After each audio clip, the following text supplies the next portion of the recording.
If you've been feeling overwhelmed with anxiety lately, try listening to a guided meditation on the Meditation for Anxiety podcast. Meditation is a proven, natural way to help you calm down and dissolve stress so you can feel lighter and happier. So subscribe for free today to the Meditation for Anxiety podcast by searching for Meditation for Anxiety on your favorite podcast player. This is Optimal Startup Daily, episode 1038. The Pursuit of Flow is Overrated, by Nir Eyal of NirAndFar.com. And hey again, I am Dan, and welcome back to Optimal Startup Daily, where I read to you every single day from some great blogs on entrepreneurship. And today I'm going to keep this intro nice and short for you, so let's get right to our post and optimize your life.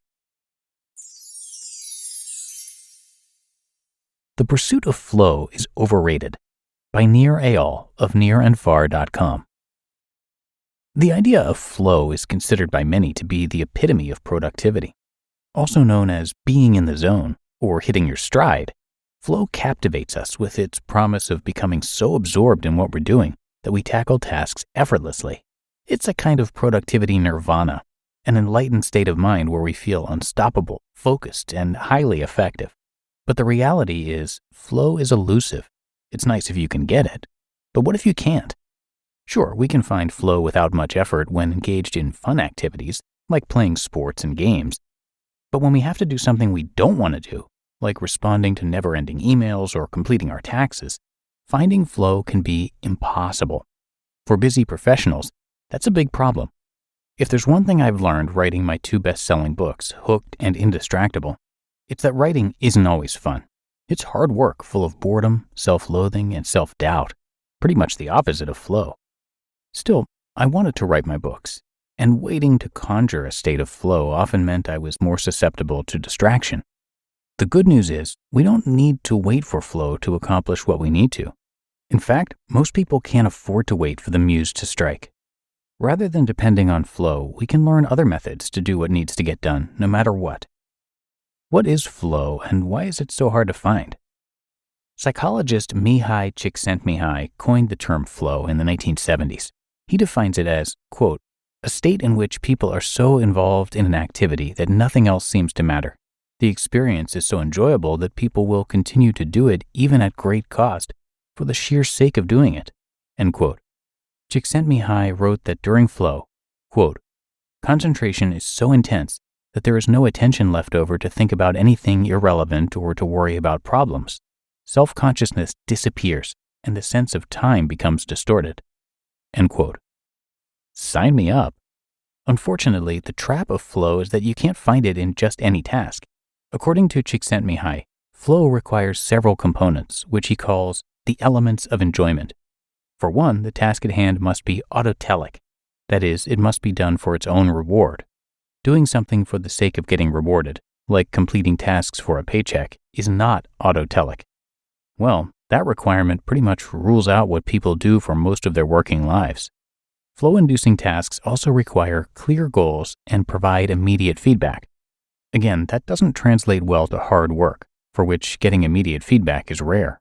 Slaving away on a task that takes a long time to complete means feedback is inherently delayed. The dark side of striving for flow. Flow is great when you can get it, but the price of relying too much on flow is that when you can't find it, you're more likely to succumb to the vicious cycle of distraction, a horrible loop of frustration and perpetual time scarcity. Distraction is an unhealthy escape from bad feelings or internal triggers.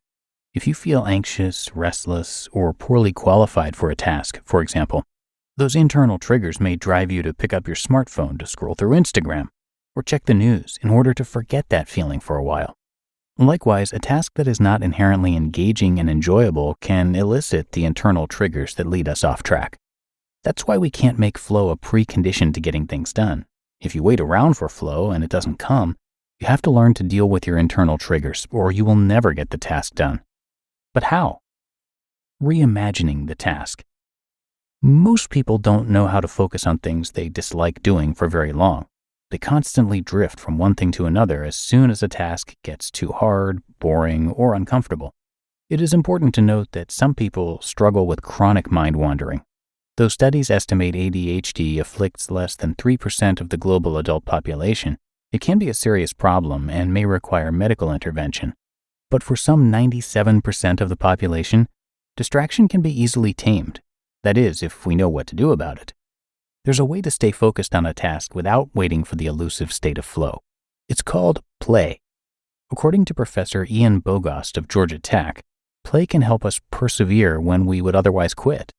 Surprisingly, Bogost says, play doesn't have to be fun. In fact, enjoyment isn't a prerequisite for play. Huh? Play, Bogost claims, can simply be a tool that helps to sustain our attention long enough to complete the task at hand. Instead of trying in vain to find flow, we can do two things to turn any task into play: add constraints and find the mystery. Think of adding constraints like building a sandbox. An unconstrained pile of sand spills in all directions, but contain that sand in 4 pieces of wood, and suddenly you have a sandbox where children will play for hours. Similarly, when we let a task spill out into our day, we don't see it as play, and we delay and procrastinate. But put a time constraint on the task and watch yourself sprint to get it done. The next time you have to respond to those dreaded emails or finish a blog post, you might give yourself only 20 minutes and see how much you can do. You don't have to enjoy it or find a magical state of flow, but you will accomplish much more than you would if you had just let it languish on your to-do list. You might also infuse play into activities by looking for the mystery in something that other people don't notice. I found the play in writing my books by focusing on the unknowns surrounding the topic. I don't write what I know. I write about what I want to know. The mystery around finding the answer propels me forward, whether I'm in flow or not. Reimagining difficult work as play is empowering. Adding a constraint and finding the mystery can help us play anything, according to Bogost. Knowing how to harness this power can make any task more manageable, even when flow eludes us. You just listened to the post titled "The Pursuit of Flow is Overrated" by Nir Eyal of NirAndFar.com. This episode is brought to you by Google.